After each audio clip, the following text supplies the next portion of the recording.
I'm Jacob Kruger, and this is the Write Your Screenplay podcast. On this podcast, instead of criticizing movies and TV shows 2 thumbs up or 2 thumbs down, we talk about what we can learn from them as screenwriters.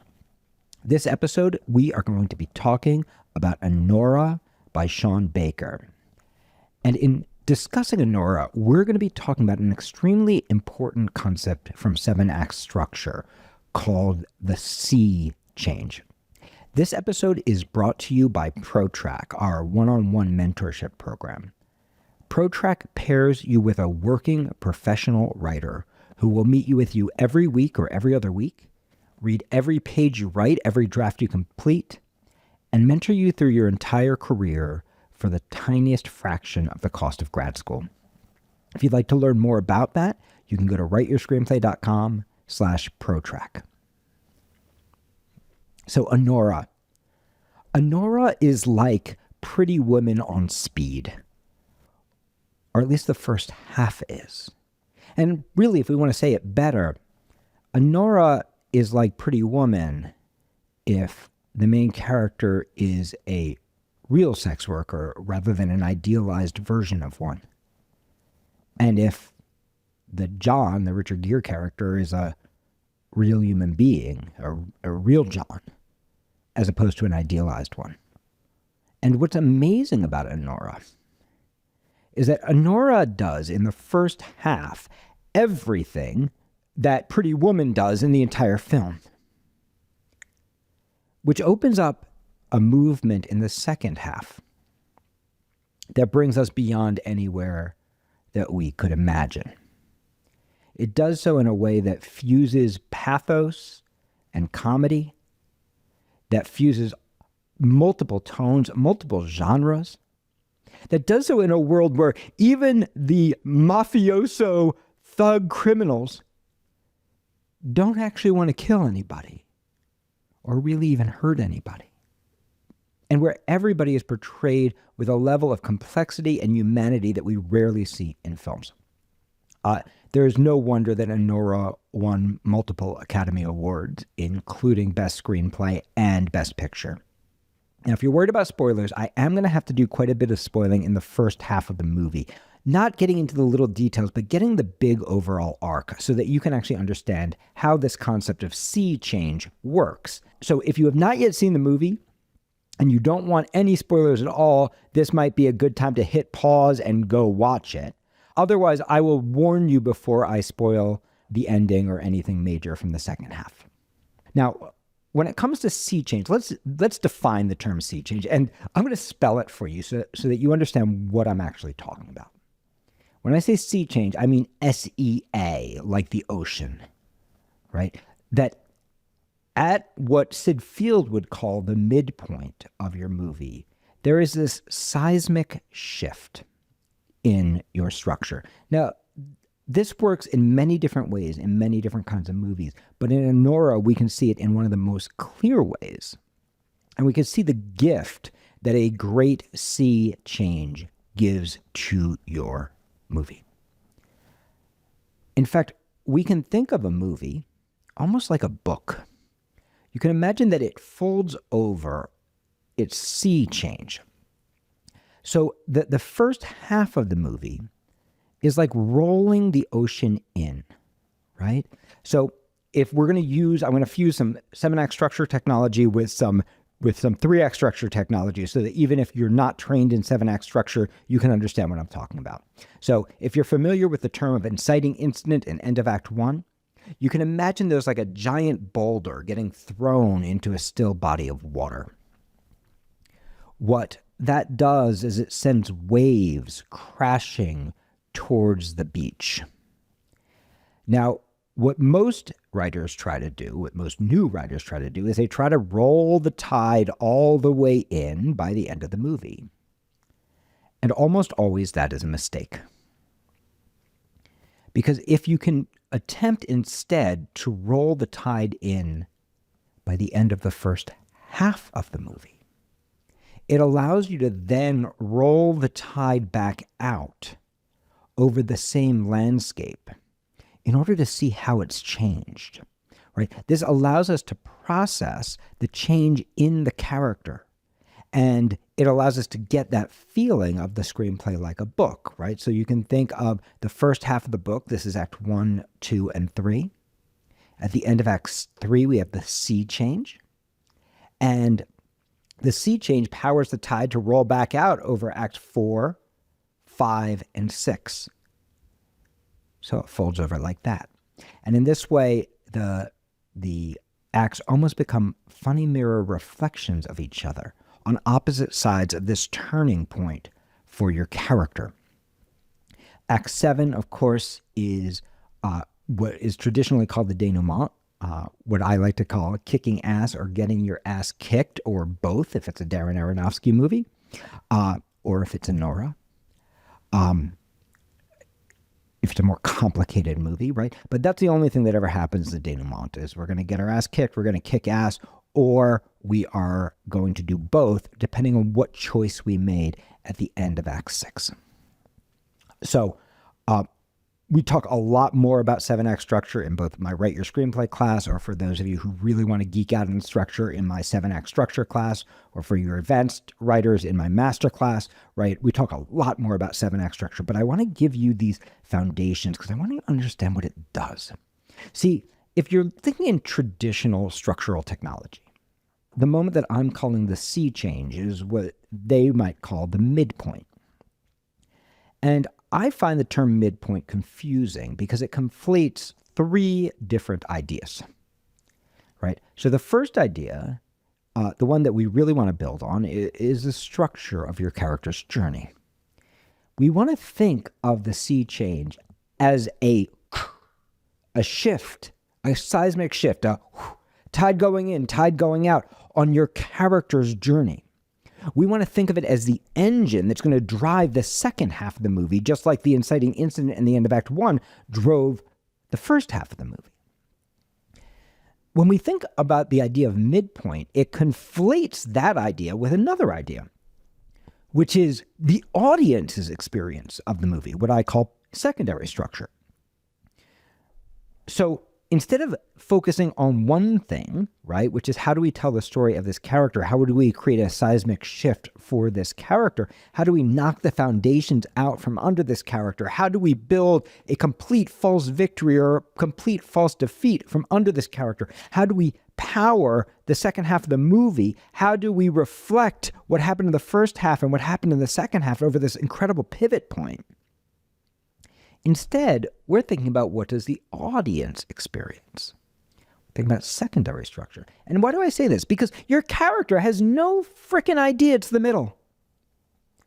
When Anora gets to the middle, she thinks it is the end. Our characters have no idea it's the middle. We know it's the middle because we're the audience, just like we know it's the beginning because we're the audience, right? We just sat down to watch. Oh, it's the beginning. How great, right? We know it's the middle because, we've eaten all our popcorn, our butt's getting a little sore. We know it's the end because we kind of have to pee. The character has no idea. Up until the very end, Anora doesn't know it's the end. And the truth is, it's only the end for us because Anora's got to wake up tomorrow morning and keep living her life. So what happens is when we think beginning, middle, and end, instead of seeing the movie through the character's eyes, we're seeing the movie through the eyes of the audience. We're abstracted away from the character's perspective, and that means we have to be a lot more skillful with structure, right? Because otherwise we're going to end up manipulating and puppeting our characters in order to create an effect for the audience, rather than just being able to see the movie through their eyes and be pulled through the structure by their desires and their choices. So instead of just being able to focus on primary structure and then think about how we serve it to the audience, when we think about middle, now suddenly we're thinking about audience at the same time. And then there's a third level that we're also thinking about. We're thinking about hook. We're thinking about what's cool about the movie. And so now we're trying to juggle 3 balls when there's a good chance we don't even know how to juggle the 1 ball yet. Because when we look at a film like Anora, Anora is a nearly perfect movie that's been rewritten and rewritten and rewritten, and not to mention acted by some of the great actors, worked through, discovered, explored, right? We're looking at the final product. But Anora doesn't start at the final product. Anora starts by taking a character on a journey. So if you think of the midpoint, not as the midpoint, throw that idea away. It is not the moment that turns the hook. And it is not the moment that is the middle of your plot. It is instead the moment that creates a sea change for your character. If you start to think of it in that way, what it does for you is it puts you in your character's eyes in your early drafts. Then, once you know what you are building, it becomes a lot easier to go, okay, cool. Secondary structure. How do I want to build that for the audience? How do I want to make it clear? What do I need to set up and pay off? How do I want to structure that so that the audience gets the same experience I had? And on a tertiary structure level, right? How do I structure that for the producer, right? How do I turn up the volume on the hook of that? How do I talk about that, right? We're able to do that in phases rather than trying to conflate these 3 extremely complicated ideas before we even know what the movie is. Because the spine, the backbone of every structure has nothing to do with the audience and has even less to do with the hook. It has to do with the character. And if you know what the character is going through and you keep on turning them in this way, the hook is going to emerge naturally. If you're thinking through the character's eyes, don't worry, they will hit a midpoint. But you may not know it's the midpoint when you hit it. Because here's the next really interesting thing about sea change. For almost all writers, what they think is the end is not the end. It's actually the middle. This is the crazy thing about structure. And it was one of the hardest lessons I needed to learn as a screenwriter, but also one of the ones that has given me the most gifts in my career. What you think is your end is not your end. What you think is your end is the territory that's already been tread by hundreds of movies. What you think is your end is usually the cliche that's been inspired by the movies you watched as a kid, the fairy tales you were told, the dreams that you have, the plots that have already been hashed out in other movies that you've watched and forgotten. And the end that you're imagining is the end. It's probably the end that your audience is anticipating. Right? Because everything that happens early in your script is a promise for the kinds of things that have to happen later. So, for example, if we look at Anora, we've seen this movie before. Now, we haven't seen it done real. We haven't seen it done where the sex is real. We haven't seen it done where the hustling is real, right? When we meet Anora, there's an extended sequence. It goes on for quite some time where all we're seeing her hustling. We're seeing how she needs to turn as many men at the strip club as she possibly can. And we're seeing her immense skill set. She's quite good at it. She's quite good at gathering her leads and converting them into sales, right? We're seeing an excellent salesperson who's really good at her job. We're seeing the hustle of her job. And we're seeing a tough woman with a carefully protected shell that keeps her from falling in love. And then she meets the John everybody wishes for, the son of a Russian oligarch, Ivan, played by Mark Edelstein. And he is rich as hell, and he wants her, and he is going to spoil her, and he is going to take her on adventures, and he's going to pay her a ton of money. And sure, she's going to have to go from stripping to sex work. We don't know if she's done that before or not, but she's going to have to escalate her game a little bit. But it is the opportunity of a lifetime. It's a business opportunity. And sure, he's terrible in bed, and sure, he is way too cranked up, and sure, he's got major drug problems, and sure, he's literally a walking child, right? But he's everything that she wants. He's the ultimate client. He's the ultimate business opportunity. And as soon as this happens, we're already making ourselves some promises. We're already going, I've seen Pretty Woman. And let's face it, Anora's kind of awesome. Who wouldn't fall in love with Anora? And we're saying, yeah, I get this guy's problematic, right? But he's got a thing for her, right?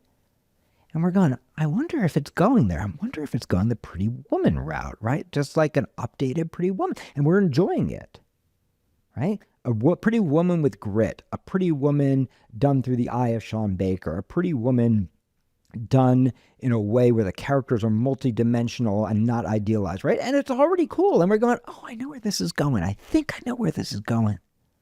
And we're also making ourselves other promises, like maybe he's going to break her heart. And an amazing thing happens because she's telling herself the same story.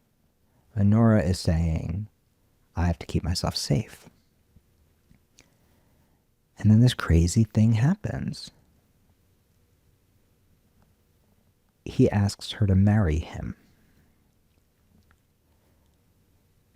And she doesn't trust it.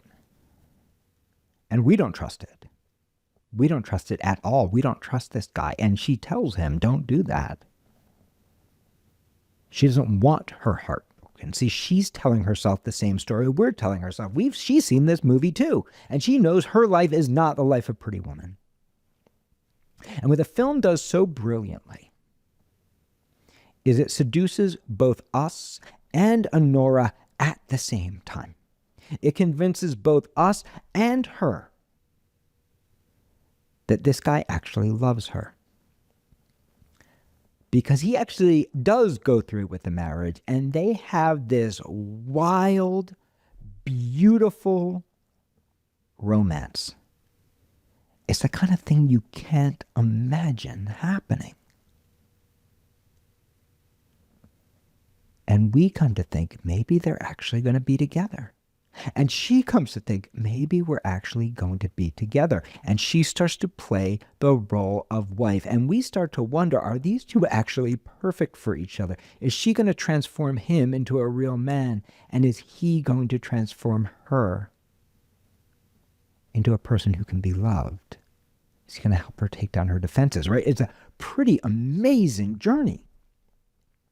And these are all the places we're hoping and imagining it's going to go from that very first movement, right? From the end of Act 1, where they are together, we are waiting for this to happen.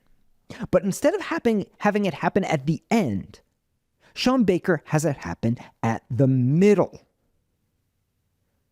The character reaches her highest moment at the very middle. And neither she nor we know what the hell is going to happen next. Because the film pivots over an extraordinary sea change. The best thing has happened. She is married. She is in love. He actually did it. It is real. He has convinced her. And then he finds out that his mommy and his daddy are going to show up. And spoiler alert, he takes off. He leaves Anora and literally runs out the door. He is so afraid of his parents. And this is what's awesome about this sea change. Do you see? The sea was riding in on their love. And now it's going to run back out over the same landscape. And we're going to see how both she and he are changed on the other side of that. Because the first half of this movie is about making Anora fall in love. And the second half of this movie, and now I do have to get into some spoilers. The second half of this movie is about showing Anora that the love is not real. That she is not loved. And what's incredible is that even in not being loved, Anora still finds her power. Even in having to confront that this man does not love her, that everything she got seduced into was a lie, she does grow into a woman, even if she does so in an extremely painful way. So this is what's so cool about this construction, and this is what I want you to think about. If you can get to all the stuff we see coming halfway through your movie, or at the very least as early as you can, if you save the best for first rather than saving the best for last, it puts you as the writer, your character, and your audience all in the same place. If you can hit that sea change right, you don't know what's going to happen next. And that's a terrifying experience, but it's also awesome because it means that you have escaped all your cliches.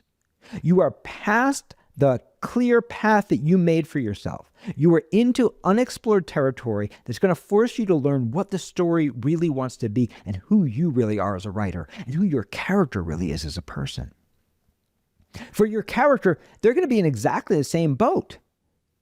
Anora thought she was in a movie called Pretty Woman, where she was going to become the rich, beloved wife of a wildly rich Russian oligarch's child. And instead, she's become a hostage to potentially the funniest and most human crew of badass, dangerous enforcer types that we've ever seen on screen. She is a prisoner on the hunt for her husband, joining up with the people who have kidnapped her. Because even despite his fleeing, she is so convinced that if she can just find him, he will remember the real love that they built and finally step up and be a man. She is so convinced that the marriage is real that she believes that if she can just introduce herself to his mother, that his mother will recognize that she is his wife. And what's great about it is she doesn't want the money. You can see, right? She starts the movie and all she's doing is working money. And in the second half, it's not about the money at all. She just wants the love. In the first half of the movie, she's building her belief in him. Her guard is coming down. In the second half of the movie, her guard is being chipped away. In the first half of the movie, they go through a series of places, all these wonderful locations. And in the second half of the movie, the tide flows back out through those same locations in a different way. They interact with a series of characters. The tide flows back out through those same characters in a different way. And so this is what's really cool. Yes, it's freaking terrifying when you actually do your sea change right. When you actually save the best for first. When you actually roll the tide all the way in as far as you know how by the midpoint. It's a terrifying experience because you don't know what happens.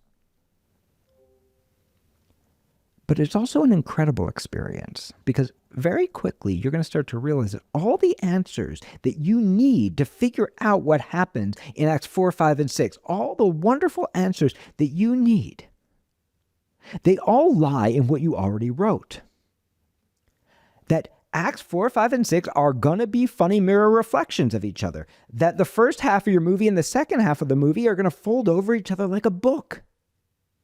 And you start to realize that even though you don't know where you're going, all the answers are there. And not only are they there, they're there with more clarity and more power. Because instead of biding your time writing boring stuff to make sure you put off your awesome ending and don't get to it too fast, you have now condensed your writing to have the most possible power in the beginning pages. So you have so much more depth and just so much more stuff to mine to figure out what those funny mirror reflections are going to look like. He's afraid of his parents? Let's bring in his parents. He's living in a life where all of his life is funded by their money and they're not present. Let's make them present. He is having the time of his life drunk and high at strip clubs. Let's watch him do the opposite. He's seducing Anora. Let's watch him seduce her rival, or be seduced by her rival. He is a free bird. Let's see him wallow in self-pity. He seems like he's afraid of nothing. Let's see what he's afraid of. She is a money-driven, success-driven hustler with a wall that cannot be taken down. Let's make her believe. Let's see her hold on to belief. She's a worker in a profession that, let's face it, people have pretty strong opinions about and pretty strong stereotypes about. Let's see the other side of who she is. Let's see her strength. See her intelligence. Let's see her unwavering belief. Let's see her be a wife. We've seen her be a sex worker. Let's see her be a wife, even when her husband is not being a husband. Let's see her bravery, right?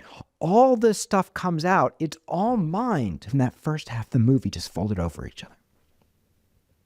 So when you nail the sea change, number one, your character doesn't know what's going to happen, which is super exciting. Number two, you don't know what's going to happen, which is super exciting. And number three, your audience has no idea what was going to happen because they were promising themselves Pretty Woman, but it's happened halfway through the movie. So what the hell is happening next? Both sides of these movies are epic chase sequences. The first half is the two of them jet setting all over the place. It's him chasing her and seducing her. The second half of the movie is her chasing him. It's a funny mirror reflection of itself, and it's so simple. And that simplicity allows for levels of complexity in the characterization that you don't usually see in movies. Levels of complexity in the tone that you don't normally see in movies. Levels of complexity of what the film is saying socially that you don't normally see in movies. And it's all a product of this amazing sea change, which comes from the simple idea of just saving the best for first. If you know the movie's Pretty Woman, what happens if it happens halfway through? The third thing that having a great sea change does for your movie is it actually brings your hook to the surface.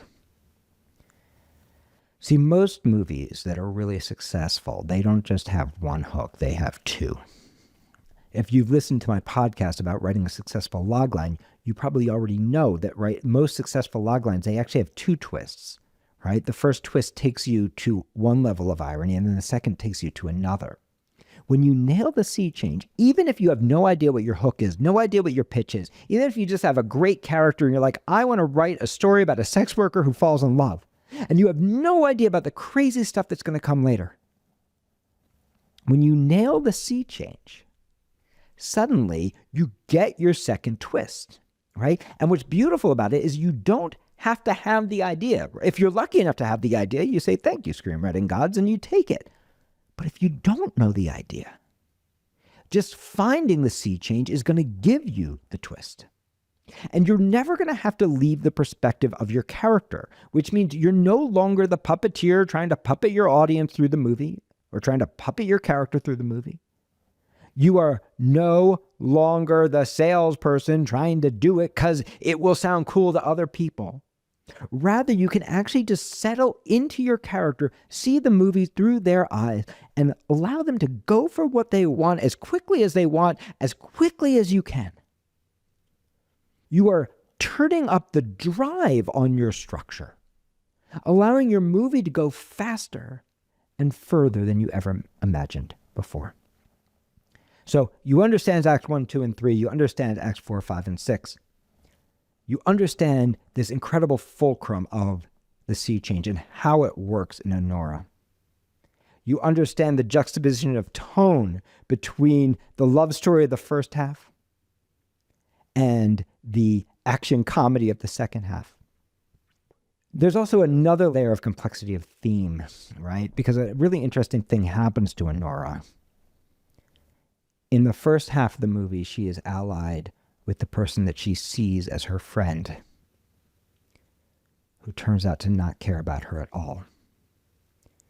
In the second half of the movie, she is first trying to escape from and beating the crap out of these hitmen who are trying to not hurt her.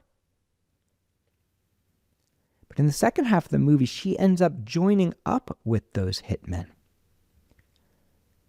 partially to try to find her husband, but partially because as much as she is taking back her power, her life has obviously been ruled by men. Partly because it is hard for Anora to say no. And so we have this really complicated thing. In the first half, she is connecting with this John who seems like the knight in shining armor, and she's joining up with him. In the second half, she ends up joining up with her oppressors, who are their obvious oppressors, but who actually end up becoming her friends, or at least Yuri does. But even that is complicated, right? So we talked about the idea that based on whatever decision the character makes at the end of Act 6, in the case of Anora, major spoiler ahead, the choice at the end of Act 6 is to tell off this spoiled child and his family, to not care about the money, to not care about anything else, to take back her power from this man that she has been chasing, to whom she has given it up. In a traditional Hollywood movie, that would lead to a denouement where the character kicks ass. In a super dark independent film, believes in the darkness of life, right? They'd get to the end of it and they'd shoot her or something. She'd get her ass kicked. Stepped on like a bug by power, right? Something like that. Right? Because movies aren't moral, right? Movies are thematic. So the choice the character makes at the end of Act 6 has a consequence in Act 7, in the denouement, right? Has a consequence that's not necessarily the ethical consequence, but is the logical consequence based on your belief about the world. Well, Sean Baker's belief about the world is pretty complicated. So what we end up with in Anora is an extremely complicated end. So she spent the second half of the movie joining up with her enemy, trying to find her husband, only to take back her own power. And over the course of this, she has lost a ring worth a fortune. She has given up on the idea of suing him for everything he owns, right? She's leaving with virtually nothing. And it turns out that Yuri's got the ring. And he gives it to her. There's this really complicated moment where she climbs on top of him and she starts to have sex with him. And it's so complicated because on the one hand, it's a funny mirror reflection of that early relationship, right? It's a funny mirror reflection where we go, is this the knight in shining armor? Has he been there all along, this sweet-faced thug, right, who actually cares about her? But it's not that simple either, because even though she and Yuri are kicking ass together, there's a moment where he tries to kiss her, and then suddenly she starts to cry. And we realize that even as she's kicking ass, she's also getting her ass kicked here. That this is a funny mirror reflection and that both sides are equally problematic. That we still have a woman who doesn't know how to connect with a man who is kind to her, who is still in this complicated relationship with her own power, and who has still been through a horrific trauma of grief and of abuse and of violence and of fear that she does not know how to deal with. And this is what's so beautiful and powerful about the ending. And this is why I don't want you to think about your ending in terms of denouement or resolution. Because the ending is not about you tying up things like with a bow for your audience. The ending is about the character experiencing the consequences of their change, the consequences of their huge choice. The way that we build structure for our characters is the same way we build structure for our lives. It's not a carefully plotted plan where we paint by numbers and execute, right? Nobody lives that way, even though we might wish we did. It's not forming a plan and executing it. It's stepping into characters and understanding who they are and what they want, what they're willing to admit to themselves they want, and what they're not willing to admit to themselves they want. What are the vulnerabilities they're aware of, and what are the vulnerabilities that they have pushed down so hard that it's going to take your whole movie to bring it out of them, like it does for Anora? What are the dreams that they have that they're afraid to embrace, and how do we get those dreams out, not by the end, but by the middle? Or how do we kill those dreams, not by the end, but by the middle, so that we can discover what lies on the other side? And what I'd like to suggest for you is that building structure for your life is the same thing.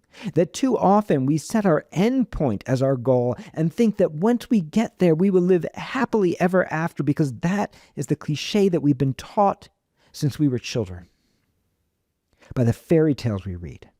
Rather than realizing there actually is no end, there are only sea changes. And while our characters might only get one, we're going to get a lifetime of them.